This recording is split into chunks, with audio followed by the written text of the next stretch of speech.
Tunaendelea na biochemistry na in this video we are going to discuss about compound lipids. So here there are some of the writing they are written by pencil. These are lipids which contain fatty acid, glycerol and other substance. Kwa tunakuwa tuna fatty acid na glycerol kama kawaida, afu tunakuwa tuna another substance. So they are sometimes called as derived lipids and they include means they include phosphate in addition to glycerol and fatty acid. Glycolipid, they include carbohydrate in addition to glycerol and fatty acid. And the lipoprotein means lipids mixed with the protein. So starting with phospholipids. Phospholipids, they are lipids containing a phosphate group, or phospholipids are lipids which contain phosphoric acid instead of fatty acid. In other words, they are glycerol for an ester with forming an ester with phosphoric acid. Now, hapo kuna different category, lakini the commonest type is formed when one of the three hydroxyl group of glycerol combining with phosphoric acid instead of a fatty acid. The other two hydroxyl group combining with fatty acids is in the form of triglyceride. And the molecule consists of a phosphate head with the two hydrocarbon tail from two fatty acids. The phosphate head carries an electrical charge and therefore soluble in water. In other words, it is hydrophilic or water loving. Kwa hiyo triglyceride inaweza ikaonekana kama hivi. Wakati huyu as usual is glycerol, then you may have one of the fatty acid molecule here, and then you may have another of the fatty acid molecule here. Then here you may have a phosphate head. So what you can say here, if you asked maybe in the question, what does this molecule represent in the question? This molecule represents a phospholipid. And in this molecule, A is glycerol. While B, they are fatty acids. And if you ask it about this, let's say labeling it C. C is phosphate group. So what I want to say here, sometimes they don't draw this in structure like this. They just draw a phosphate here and then they draw something like this. And you may see this in most of the textbooks. So what does this mean? Here we have the phosphate head. This is called phosphate head. And then here we have fatty acid tails.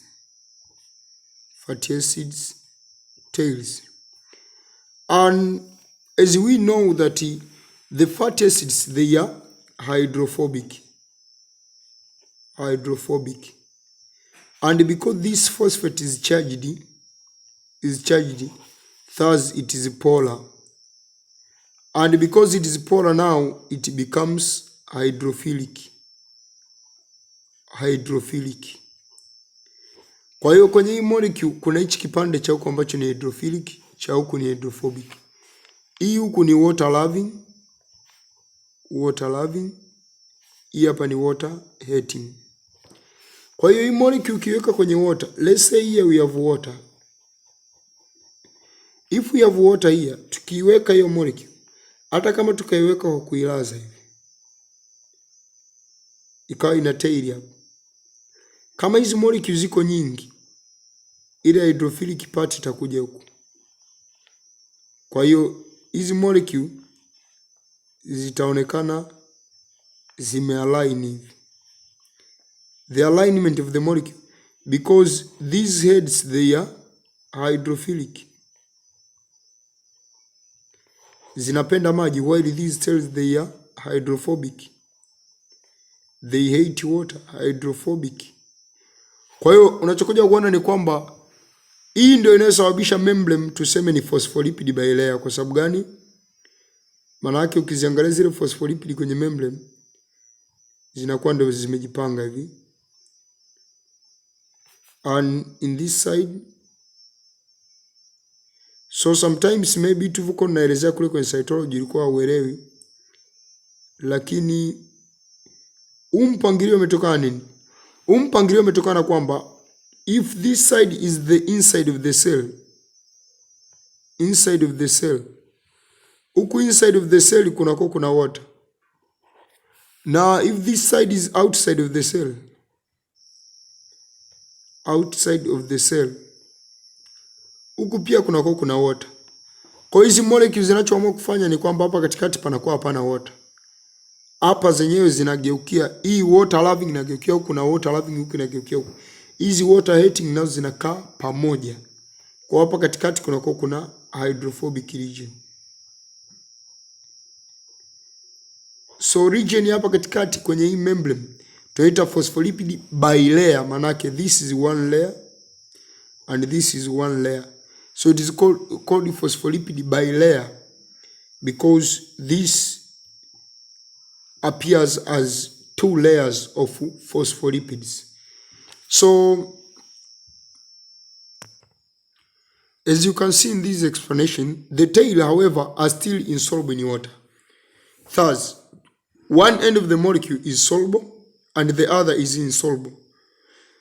This is important in the formation of the membrane, as I have explained in the previous explanations. Phospholipids are abundant in liver cell, brain, and other tissues. So as you can see here, we have two fatty acid chain, and then we have phosphoric acid here. Condensation reaction, a water molecule is released. So instead of joining the third fatty acid, we are joining the phosphoric acid. Kwa baada ya kujoin fatty acid ya tatu tunajoin nini? Phosphoric acid. Kwa glycerol with two fatty acid tukijoin na phosphoric acid na kuja kupata kitu kama hicho. So in structure unaweza kuona kwenye boxes hapo inakuwa inaonekana kama fatty acid, glycerol, fatty acid. This is our phosphate. Kwa hiyo hii pia ndivyo ambavyo inaweza kachorwa kwa namna nyingine kama ambavyo nimeeleza pale mwanzo. Hivi ndivyo ambavyo namna pia inaweza kachorwa. Inaweza kachorwa kwenye textbook mbalimbali. Phosphate head, hydrophilic, two fatty acid which hydrophobic. Tukienda kwenye functions, nimeshaeleza sana jinsi gani zinaweza ka-align kwenye membrane. Kwenye function, they act as humidification agent at surface of cell membrane. They take part in fat metabolism as they promote transport in the blood. Kwa zinasaidia kwenye transportation of fat kwenye blood, zinasaidia kwenye formation of membrane. They play an important role in electron transport system. Also transport ions across the membrane. Lakini they are structural component of cell membrane where they facilitate the passage of fat soluble molecules. Pia they also give the membrane its fluidity and flexibility. Kwa hiyo ukiangalia hapa kati ya function nyingi, hii hapa ni membrane, hii hapa membrane, hii hapa membrane, hii nyingine ndio kwenye transport in blood, na hii hapa ni transport ya ions kwenye membrane. Lakini kuna kuta membrane phospholipids, they are important in membrane. So in these two lipids tutaziangalia tu kwa ufupi. Kwanza ni glycolipid na kwa tumejoin carbohydrate pamoja na lipid. Glycolipid are association of lipids with carbohydrate. The carbohydrate form a polar head to the molecule, and the glycolipids, like phospholipids, are found in membranes and in myelin sheath of nerve cell. In some documents, they write in association of glycerol and carbohydrate. Kwenye baadhi ya vitabu utaona wameandika kwamba ni association kati ya glycerol na carbohydrate. Kwa hiyo nachoweza kukisema hapo ni kwamba glycolipid tumeidiscuss sana hata kwenye cell membrane pamoja na function zake. Kwa hiyo ukiona hapa haijaelezewa sana, refer to the cytology lectures ambapo tuko na discuss cell membrane, na hapo utaziona lectures pia ambazo zimeelezewa glycolipid. They largely occur in the brain as well as in the myelin sheath, where they play important role in nerve connection. Kwa hiyo kwa nini sana kwenye brain? Kwa sababu brain is made up of nerve tissues, and the large quantity of glycolipids in the brain is because they are required in the formation of myelin sheath of nerve tissues. And as we know that myelin sheath play an important role in nerve conduction, also in the protection of the nerve cell, as we shall discuss in the coordination topic. So in the part of function of glycolipids, it prevents entry of iron in axons, which can affect the speed of transmission of nerve impulse. Also, you may add that the glycolipid, they act as the structural component of the cell membrane, and glycolipid, they can act as the receptor sites in the cell membrane. So they act as a structural component, or also the receptor sites in the cell membrane.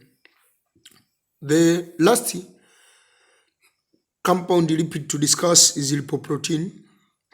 Lipoprotein is the combination between protein and lipid.